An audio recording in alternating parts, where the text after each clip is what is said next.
10월 20일 오늘 맥주인 성경 읽기 열왕기하 1장 10편, 110편, 111편, 다니엘 5장, 데살로니가 후서 1장입니다. 오늘 새벽에는 10편, 111편 말씀 보고 기도하려고 합니다. 110편은 이제 전에 한번 한 내용이 유튜브에 있습니다. 오늘은 111편 보겠습니다. 111편은 살아서 역사하신 하나님, 과거에도 역사하시고 지금도 역사하시는 그 하나님을 찬양하는 시편입니다. 111편 1절에 보면 할렐루야 내가 정직한 자들의 모임과 회중 가운데서 전심으로 여호와께 감사하리로다. 그렇게 시작을 합니다. 그러니까 지금 이분이 정직한 자들의 모임, 바로 하나님을 구원받고 하나님을 경외하며 하나님 말씀을 따라 이제 바르게 살아가는 자들이죠. 그런 이제 성도들을 얘기하는 거예요. 성도들이 정직하다고 여기 이제 정직하다는 말 바르고 곧다는 뜻이잖아요. 그러니까 바르고 곧게 하나님을 섬기는 자들, 그 회중 가운데서 지금 예배하는 자리예요. 이 회중 가운데 예배하는 자리에서 전심으로 여호와께 감상을 이분이 그러니까 지금 뭐랄까 예배 자리에서 특송하는 것 같이 혼자 독창하는 것 같은 그런 느낌이죠. 예배하는 회중 가운데서 하나님께 감사하며 찬양하는 그런 이제 시편인 것이죠. 이제 내용을 보면은 크게 두 가지를 감사를 하는데, 하나는 출애굽 시켜주시고 가나안 땅을 점령하게 해주신 그 하나님께 감사하는 거예요. 그 감사하고, 그리고 또 하나는 신에서 주신 하나님의 그 법도의 말씀이죠. 신에서 한 언약, 영원한 언약과 그 법도, 율법이 있잖아요. 토라, 모세를 통해 주셨던 그 법도로 인해서 십계명을 포함한 모든 하나님의 법도를 말씀합니다. 그것으로 인해서 하나님께 감사하고 찬양하는 그런 시편입니다. 먼저 이제 보시면 2절에 여호와께서 행하시는 일들이 참 크다. 하나님께서 우리의 그 구원을 위해서 과거에 해오신 일들, 이런 일들이 돌이켜보니 참 크다 하는 것입니다. 3절에 그 행하시는 일, 하나님께서 하시는 일들이, 하나님 백성을 위해서 하시는 일들이 존귀하고 어미하다 하는 것입니다. 그걸 하나님께서 하신 일들을 기억할 때마다 이렇게 찬양을 하게 되는 것이죠. 그러니까 이 일이 바로 출애굽과 가나안 땅 정복에 관한 일들임을 바로 이어지는 구절에서 알 수 있어요. 111편 4절에 그의 기적을 사람이 기억하게 하셨으니, 그 출애굽과 가나안 땅 점령할 때 많은 기적들이 일어났었잖아요. 그걸 기억을 하며 찬양을 하는 것이죠. 우리가 또 이걸 기억을 해야 돼요. 자, 먼저 이제 여호와는 은혜로우시고 자비로우시도다. 이제 그렇게 말을 합니다. 저 구절이 어디에 나오는 구절인지 아세요? 여호와는 은혜로우시고 자비하시며 노하기를 더디하시는 긍휼이 많으신 하나님이시다. 이게 어디서 나오는 구절이냐 하면, 이스라엘 백성들이 출애굽해가지고 금송아지 사건으로 하나님께서 크게 진노하신 적이 있었어요. 출애굽기 33장 4장 그때죠. 진노하셔서 하나님께서 엄청나게 진노를 하셨습니다. 지금 시내산 언약을 맺고 얼마 안 된, 2달도 안 된 상황이에요. 모세는 성막에 관한 지시를 받으러 산 위로 올라갔는데 그 사이에 금송아지 만들고 난리가 난 거죠. 피로서 언약을 맺은 지 얼마나 됐다고 그렇게 쉽게 언약을 버리고 그렇게 바로 금송아지 숭배를 합니까? 그렇게 우상을 만들어요. 언약을 정면으로 어긴 거죠. 제일 중요한 언약 10계명, 1계명, 2계명 그런 우상을 만드는 그 범죄를 한 거죠. 하나님 진노하셔 다 쓸어버리려고 그러셨어요. 근데 모세가 정말 목숨을 걸고 하나님께 차라리 하나님의 책에서 내 이름을 뺄지라도 이 백성을 용서해달라고 정말 간절히 간구합니다. 그 간구에 하나님께서 들으시고 용서를 하신 거죠. 용서를 하시면서 하는 말이, 나는 나 여호와는 은혜롭고 자비롭고 노하기를 더디하며 긍휼과 인자가 많은 하나님이다. 그렇게 이제 선포를 하시죠. 실제로 그런 하나님이세요.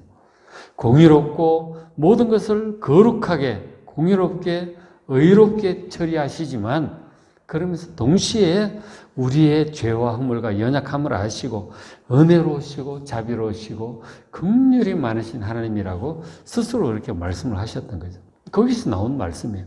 여호와는 은혜롭고 자비롭고 노하기를 더디하시는 하나님이시다. 그걸 지금 기억을 하는 거죠. 그래서 그 사건뿐만 아니라 계속 그러잖아요. 약속의 땅, 그 광야를 통과하면서 계속 그래요. 뭐 또 무슨 하여간 한두 번이 아니에요. 가나안 땅 들어왔어도 마찬가지. 하나님께서 수없이 자비를 베푸시고 용서하시지만 계속해서 배반하는 거죠. 그게 이제 죄악성을 가지고 있는 우리 인간의 모습이에요. 우리도 다르지 않다 하는 거죠. 그리고 이제 5절에 기억하기를 여호와께서 자기를 경외하는 자들에게 양식을 주시며, 이 양식은 뭘까요? 그 광야에서 주셨던 그 양식이에요. 먹을 것이 없는 그때 하늘에서 만나를 내려주시고 고기 먹고 싶다 하니까 메추라기를 보내주시고 그러시잖아요. 그 양식을 주신 하나님. 지금도 뭐 시편에 그런 내용들이 많지만 우리가 이제 먹을 수 있는 것이 하나님께 하늘에서 비를 내려주시고 좋은 기후를 주시고 농사가 되잖아요. 그죠? 그래서 다 먹고 살 수 있게 하시는 거예요. 양식을 주시고 물질을 주시고 그리고 그 언약을 영원히 기억하신 하나님이시다. 신의 산에서 맺은 언약. 내가 너희들과 함께하며 약속의 땅으로 인도하시고 영원히 함께하겠다는 약속이죠. 그 언약을 영원히 기억하시고 이루어 가신다. 6절에 그가 그들에게 이스라엘 백성들에게 이 참 은혜를 받고도 배신하고 그렇게 하는 이 하나님 백성들에게 택하신 백성들에게 문나라의 기업을 주셨다. 여러 나라의 기업을 그들에게 주셨어요. 가나안 7족속이 살고 있던 땅을 주신 거죠. 그걸 주셔서 그가 행하시는 일의 능력을 그들에게 알리셨다. 그 이스라엘 백성들이 알죠. 하나님의 그 임재하심, 그 능력, 그 약속을 지키시는 성실하심, 그것을 잘 알죠. 그래서 전체적으로 정말 하나님은 전지전능하시면서 은혜로우시고 자비로우신 하나님이심을 지금 찬양을 하고 있는 거죠. 근데 그 기적을 늘 이제 기억을 이스라엘 백성들 해요. 보면 시편에 계속 출애굽 사건을 기억을 하죠. 기억을 해요. 그리고 찬양을 하고 뭐 선지자들도 기억을 하고 찬양을 합니다. 그리고 신약에 와서 보면은 이제 신약에 그리스도인들이 기억을 하는 것은 예수님의 십자가와 부활 사건을 그렇게 많이 찬양을 해요. 그것이 우리 구원의 근본이잖아요. 예수님의 십자가로 우리가 속죄함을 얻게 됐단 말이에요. 그것이 근본. 그 죽음을 이기고 부활하셨기 때문에 우리도 부활할 것이고 영원히 주님과 함께 살 것이라고 하는 강력한 소망을 우리에게 주신 거란 말이에요. 그 부활 사건을 그렇게 기억을 해요. 구약 성도들은 이 출애굽 사건을 그렇게 기억을 하고 찬양을 하고 신약의 백성들은 예수님의 십자가의 속죄의 죽으심과 부활을 늘 기억을 하고 찬송을 합니다. 그게 우리 구원의 원천이고 하나님의 능력의 어떤 뿌리이기 때문이죠. 그걸 늘 기억을 하는 거예요. 그런 것들을 기억을 하라. 그 일을 또 알리고 그렇게 하라고 하는 거죠. 지금 이제 그런 찬양을 하는 거예요. 특송을 하는 거예요. 이런 내용을 특송을 하는 것이죠. 우리도 이제 저런 것을 믿고 기억을 하고 그것은 뭐 명백히 하나님께서 행하셨던 과거에 하나님의 백성들이 행하셨던 하나님의 은혜로우신 능력이고 기적이고 약속을 지키시는 그런 하나님의 모습이에요. 지금도 그렇다 하는 거죠. 여전히 우리에겐 죄악성과 허물과 부족함이 있지만 그럼에도 불구하고 하나님은 은혜로우시고 노하기를 더디하시고 그리고 약속을 지키시고 언약을 지키시고 성실하게 우리에게 은혜를 베푸시는 능력을 베푸시는 그 하나님이심을 기억하고 또 기도하는 여러분 되시길 바랍니다. 그렇게 찬송을 하고 있는 것이죠. 그래서 이제 그 다음에 이제 두 번째로 찬송하는 것이 하나님의 그 법도의 말씀이에요. 111편 7절에 그의 손이 하는 일, 하나님께서 하시는 일이 다 진실과 정의고 앞으로 하셨던 그 구원의 사건들이죠. 그것도 그렇고 그리고 그의 법도가 다 확실하기 때문에 찬양을 하는 거예요. 이 법도 토라잖아요. 하나님 주신 그 시내산에서 주신 하나님 법도의 말씀입니다. 거기에 십계명이 있고 출애굽기 또 20장 10계명이죠. 21장, 2장, 3장 그 언약서에 포함된 이제 법도들이죠. 기본적인 법도죠. 그리고는 레위기의 예배에 관한 법도, 신명기에 있는 그런 총체적인 하나님의 토라, 이 말씀들. 이 하나님의 법도를 지금 찬양을 하는 거예요. 하나님의 말씀을 찬양을 하는 것이죠. 하나님의 말씀은 다 확실하다 하는 거죠. 그럼 두 번째로 영원 무근토록 정하신 바다. 세 번째로 진실과 정의로 행하신 바라고 그렇게 찬양을 해요. 이 하나님의 법도, 하나님의 말씀이 이제 구약에 율법서가 있고, 쭉 있는데, 이 하나님의 법도가 얼마나 귀한 것인지 여러분 잘 아시길 바랍니다. 시편 1편에 찬양을 하기를, 복 있는 자는 하나님의 율법을 즐거워하여 그 율법을 주야로 묵상하는 자라. 그렇게 찬양을 하잖아요. 그리고 시편 119편에도 하나님 이 말씀에 대한 그런 긴 찬양인데, 하나님 법도, 계명, 율례, 규례, 교훈 전부 같은 거예요. 하나님의 말씀을 얘기하는 거예요. 우리가 구약의 하나님의 말씀과 법도와 지혜와 신약의 이 구원의 예수님에 관한 말씀들, 이것이 전부 하나님의 말씀이잖아요. 성경 말씀을 가리키고 있는 거예요. 그래서 이 법도, 이 하나님 법도, 이 성경 말씀은 전부 확실한 거예요. 확실한 거예요. 근데 적지 않은 사람들 그렇게 얘기를 해요. 이 성경 말씀은 어렵다. 그리고 애매하다. 이상하다. 그렇게 얘기하는 사람들이 많아요. 이건 말이 안 된다. 인간의 경험과 논리상 이거는 말이 안 된다. 이거는 옛날 문화적인 거지 지금은 말이 안 된다. 지구 반대편에 몇천 년 전의 글을 왜 우리가 봐야 되냐. 이런 식으로 성경을 얘기를 합니다. 성경은 자기들이 이제 믿는 바를 그냥 하는 거지, 이거는 객관적인 것도 아니고, 그렇지 않다. 말이 되는 것 같기도 하고, 안 되는 것 같기도 하고, 그런 식으로 이제 비판을 하고 회의적인 말을 하는 사람들이 많아요. 그러나 성경은 모두가 확실한 사실임을 믿으시기 바랍니다. 이것이야말로 이것보다 더 확실한 건 없어요. 그러니까 불순종하고 믿지 않는 마음으로 성경을 보면은 이게 이상한 거예요. 그러나 이 성경 말씀은 정말 하나님을 우리가 제대로 알고 믿고 순종하려고 따라가서 보면 이것처럼 확실한 게 없는 거예요. 성경은 확실한 것입니다. 그리고 성경은 영원한 법도입니다. 영원하다고 하는 것은 영원토록 변치 않고 항상 그렇다는 거예요. 과거에도 그랬고 지금도 그렇고 앞으로도 영원한 말씀들입니다. 예수님도 그러셨잖아요. 율법의 1.1획도 땅에 떨어지지 않고 반드시 다 이루어질 것이다 하는 거죠. 하나님 약속과 축복도 그렇고 이 법도는 의심할 여지가 없는 확실한 사실들이에요. 수학에도 보면은 이제 그걸 갑자기 단어를 잊어버렸는데, 누구나 보면 확실한 공리라고 하는 게 있잖아요. 그죠? 누구나 인정할 수밖에 없는 그 사실. 거기서부터 출발하는 거예요.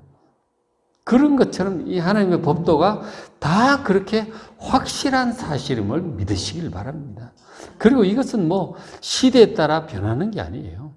영원 무궁토록 이건 가능해요. 예를 들어서 이제 자연법칙도 똑같이 얘기를 하는데, 이 컵이 있단 말이에요. 컵을 놓으면 그냥 땅으로 떨어지는 거예요, 이거는. 컵이 위로 올라가지 않아요. 그게 하나님 정하신 법도란 말이에요. 이 자연법칙이 그렇잖아요. 떨어지고, 이게 사기로 된 거니까 그냥 깨지는 거예요. 그게 하나님의 법도라니까요. 모든 법도가 그래요. 살인하지 말라. 이거는 가장 큰 죄악 중에 하나죠. 살인하는 자는 그의 목숨으로 갚게 되어 있는 거죠. 그게 하나님 법도입니다. 남의 것을 훔치지 말라고 그러죠. 도적질 하지 말라고 그랬는데, 신명기나 이런 말씀 보면 도적질 하는 자는 4배 혹은 5배로 갚아줘야 돼요. 그러니까 뭐냐면, 우리가 뭐 법에 따라서 그렇게 하지 않을지라도 도둑질 하는 사람은 도둑질 하는데 4배, 5배가 빠져나가요. 그거 하나님께서 가만 안 두십니다. 4배, 5배가 빠져나가게 돼 있어요. 그 하나님의 법도이기 때문에 그런 거예요.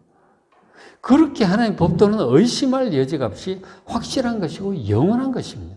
변하는 게 아니에요. 하나님 말씀 두려운 줄 아셔야 돼요. 그리고 구원의 말씀도 마찬가지예요. 예수님의 십자가를 통해서 우리가 속량함을 얻잖아요. 죄 용서를 받는단 말이에요. 그거는 영원토록 확실한 것입니다. 이 구약의 말씀이든 신약의 말씀이 영원한 것입니다. 이것은 영원한 진리예요. 그리고 이제 이 하나님 법도 이 말씀은 진실과 정의라고 말씀을 해요. 진실하다고 하는 것은 진리라는 말씀이에요. 진리라는 말씀이에요. 이 에메트라고 하는 것은 진리를 얘기하는 것이고, 정의라고 하는 것은 이게 바르고 곧다는 얘기예요. 야샤라고 하는 것은 바르고 곧다는. 근데 사람들의 말이나 뭐 꾀라든가 이런 것들을 보면은 교묘한 이런 느낌이 있잖아요. 그렇죠? 상황에 따라 막 요렇게도 하고 저렇게도 하는 교묘한 그런 느낌이 있죠. 근데 하나님 말씀은 아주 바른 거예요. 딱 보면 명확한 거예요. 서양 속담에 정의는 최상의 방책이다. 정직은 최상의 방책이다. 그렇게 얘기를 해요. The honest is the best policy라고 그래요. 우리가 이제 어떤 뭐 작전을 짜고 뭐 정치도 그렇고 사업도 그렇고 한데 뭘 좀 잘해보려고 교묘한 꾀를 이제 막 이렇게 하고 그렇게 하죠. 근데 그것이 정말 바른 것이 아니라면 나중에 다 드러나고 다 이제 안 좋은 결과를 가져와요. 당시로는 그럴듯해 보여도, 야, 그거 참 괜찮다 싶은데 결국은 그게, 안 좋은 결과를 가져오는 거예요. 근데 당시로서는 정직하게 바르게 행하는 것이 손해인 것 같지만 시간이 흐르면서 보면 그렇게 하길 잘했다. 결국은 시간이 이제 말을 해주는 거죠. 나중에 보면 드러나는 거예요. 이 정의, 야샤를 바르고 곧다는 얘기예요. 하나님의 말씀은 그 자체가 전부 진리고, 그리고 바른 길이고, 명확한 길입니다. 사람들 꾀를 쓰려고 하니까, 이게 좋을까, 저게 좋을까, 성경이 좋은 것 같기도 안 좋은 것 같기도 그렇게 되는 거죠. 정말 하나님 말씀 그대로 믿고 쭉 해보십시오. 그것이 결국은 옳았다는 것이 나중에 드러나게 되는 거예요. 장기적으로 보면 말씀을 따라 바르게 행한 자가 결국은 이기게 됩니다. 그래서 이 법도라고 하는 것이 뭐 자세한 찬양이 시편 119편에 또 많이 이런 내용의 찬양이 나와요. 시편 119편이 176절까지 있잖아요. 나오는데 지금 여기서 이렇게 하나님 법도를 찬송을 하고 있는 거죠. 하나님 법도는 정말 확실하고 공리예요, 공리. 누구나 뭐 인정할 수밖에 없는 공리이고 영원히 변치 않는 것이고, 그리고 진실하고 정의로운 것이다. 이 하나님 법도를 시내산에서 언약을 맺으며 주시기 시작한 그 법도를 이렇게 찬송을 하는 것이죠. 그대로 믿고 그대로 살아가시기를 주의 이름으로 축원합니다. 이것이 이제 바로 이어서 19절 111편 9절에 여호와께서 그의 백성을 속량하시며, 이 애굽에서 속량하셨죠. 그죠? 속량은 대가를 치르시고 그리고 해방시켜 주는 것을 말씀을 하는 거죠. 노예 생활로부터 해방시켜 주시고 가나안 땅, 새로운 자유의 땅을 주셨죠. 속량하시고 또 그의 언약을 영원히 세우셨다. 시내산 언약을 말씀하시는 것이죠. 하나님께서 이 백성들을 사랑하시고 영원한 약속의 땅으로 인도하시겠다 하는 거죠. 그 약속. 그리고 하나님 백성들은 하나님 말씀을 따라 오로지 하나님 믿고 섬기고 경외하며 말씀을 따라 살겠다고 하는 그 언약이죠. 신에서 언약을 영원토록 세우셔. 영원히 우리와 함께 하시겠다. 그의 이름이 거룩하고 지존하신 하나님께서 언약을 세우셨죠. 그리고 이제 우리 입장에서는 그 언약의 내용이 하나님의 그 말씀들이죠. 법도의 말씀들.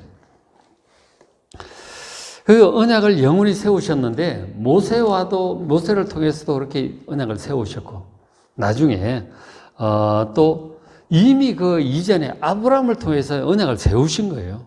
그 언약과 축복 그것이 야곱에게 이삭에게 상속이 되고 이스라엘 백성들이 상속이 되고 또 신의 언약으로 또 영원히 하셨죠. 그리고 그 영원히 함께 한다는 언약을 나중에 다윗과도 또 세우시죠. 사무엘하 7장에 그런 언약들, 이 영원한 언약이에요. 그리고 예수님께서 제자들과 세우신 그 언약이 있잖아요. 그 십자가 죽으시기 전날 밤, 이 피는 내 피로, 이 잔은 내 피로 세우는 새로운 언약이다. 그렇게 말씀을 하셨어요. 구원의 언약이죠. 그리고 다시 오시리라고 하는 언약. 이런 언약들은 전부 영원한 언약이고 1.1획도 땅에 떨어지지 않고 다 이루어질 언약임을 믿으시기 바랍니다. 그래서 10절에 여호와를 경외함이 지혜의 근본이에요. 신의 산에 강림하신 그 하나님, 예수님을 통해서 우리와 함께 하신 그 하나님을 경외하는 것이 지혜의 근본입니다. 여러분, 하나님 경외하시기 바랍니다. 정말 하나님 두려운 줄 알고, 그 하나님을 경외하지 않는 사람들은 하나님을 무시하는 거죠. 별거 아니고 신경도 안 쓰는 거죠. 그러나 하나님을 경외하는 우리에게는 하나님보다 중요한 게 없는 거예요. 하나님의 말씀을 항상 기억을 하고 하나님의 뜻이 어떠할까 늘 생각하면서 살아가잖아요. 그게 하나님을 경외하는 사람이에요. 하나님의 뜻을 항상 살피는 거죠. 하나님 안색을 살피고 하나님이 어떨까? 좋아하실까? 싫어하실까? 하나님이 기뻐하지 않는 것은 안 하려고 하는 거죠. 그게 하나님을 경외하는 것이죠. 하나님의 뜻이 어떨까? 늘 살피고 그리고 늘 말씀을 읽고 예배드리고 의지하고 그게 하나님을 경외하는 하나님 중심으로 살아가는 사람인 거죠. 그것이 지혜의 근본이에요. 자문에서도 말씀하지만 지혜의 근본이고 모든 지식의 근본입니다. 하나님을 경외하는 사람은 그의 계명을 지키면서 살아갑니다. 이 계명, 말씀, 교훈, 법도 이 모든 하나님의 그 말씀을 지킨다는 말이 영어로 keeping하는 거라고 그랬잖아요. 잘 소중하게 간직하는 거예요. 하나님을 경외하기 때문에 말씀을 간직하고 마음에 품고 기억하고 묵상하고 그렇게 주야로 묵상하며 살아가는 것이죠. 세상에 그 시편에 악인의 꾀 오만한 자의 자리에 앉지 않고 악인의 꾀를 따르지 않고 하나님의 말씀을 법도를 율법을 묵상하며 지키며 그렇게 살아가는 것이죠. 그런 사람은 다 훌륭한 지각을 가진 자입니다. 지각이 있어야죠, 사람이. 그죠? 훌륭한 지각을 가진 자는 누구냐? 하나님을 경외하며 그의 말씀을 지키는 자입니다. 그런 사람은 하나님을 늘 찬양하게 될 것입니다. 감사할 일들이 많게 될 거예요. 영원히 기뻐하며 감사하며 찬양하며 살아가는 여러분 되시길 바랍니다. 하나님을 경외하며 그의 말씀을 잘 간직하고 말씀을 따라 살아가는 그렇게 살아감으로 영원히 찬양하는 여러분 되시길 바랍니다. 자, 오늘 맥천에서 읽기 열왕기 하 1장, 열왕기 상이 끝나고 하가 시작이 돼요. 시편, 110편, 111편, 다니엘 5장, 데살로니가 후서 1장 말씀 잘 읽으시고 많이 받으시기 바랍니다.